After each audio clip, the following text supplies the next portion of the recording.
Hello, lovely people.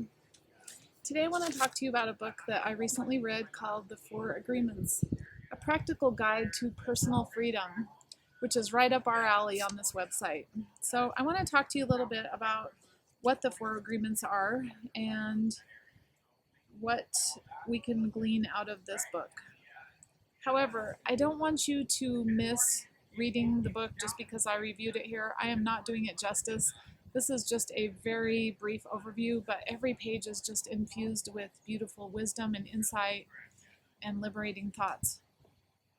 So, the first thing that Don Ruiz talks about is the domestication of humans.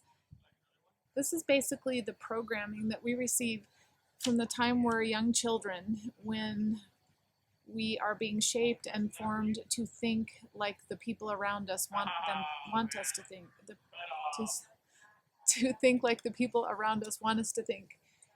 It's basically social, religious, cultural customs that are, if for a lack of a better word, scared into us through agreements that we make with our predominant culture and subcultures. So, in other words, we are taught how to behave and how to think and how to talk like the people around us want us to talk, and we lose a lot of that true self that we were intended to be before people started telling us who we are and how we should think and act. So he talks about how we do this through old agreements that we make, and an old agreement is basically ways that maybe you weren't aware of, but you agreed to be complicit in the expectations and programming that is put on you. And for so many of us, this is just an awakening process of learning what is that programming and how did I agree to it.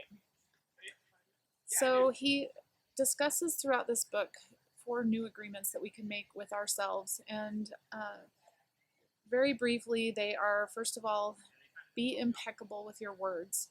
So our words are energy and they are power, and we do have a lot of power to shape our lives and our destiny just through the power of our words. And I mean, this is biblical, this runs through all traditions because our words are very powerful. So it's not in a way of giving them too much power or living in fear, but making sure that we keep a tight rein on things like negativity and gossip and the stories we tell ourselves that just bring us down or keep us locked in fear and just a vortex of hopelessness or disempowerment.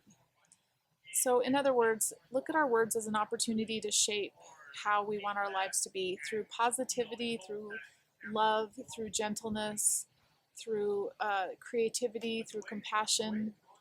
Be impeccable with your words. The second one is don't take things personally. I know that I can really benefit from this because it's so easy when you are with someone and they say something really negative or hurtful to take it personally. And this can be someone at the bank, someone, at work, or it can be your inner circle, the people that you live with. And this author encourages us to see that the things people say to us are not even intended at us, and they come from places in that person that they don't even understand. And so the important thing is just don't take things personally, just let it run off. We used to say, like water off a duck's back.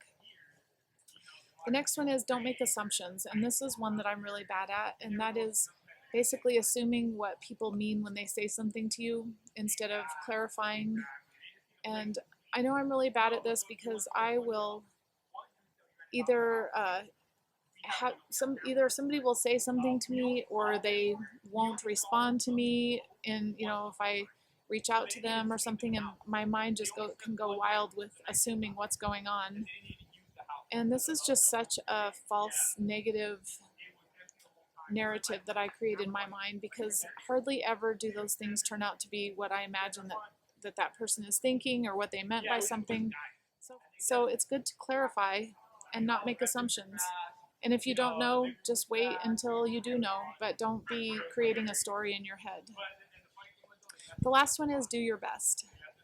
That's really all that any of us can do. We can't do any of this stuff perfectly, but we can try our best every day to be deliberate and present and proactive with our words and with our assumptions, not making assumptions and not taking things personally.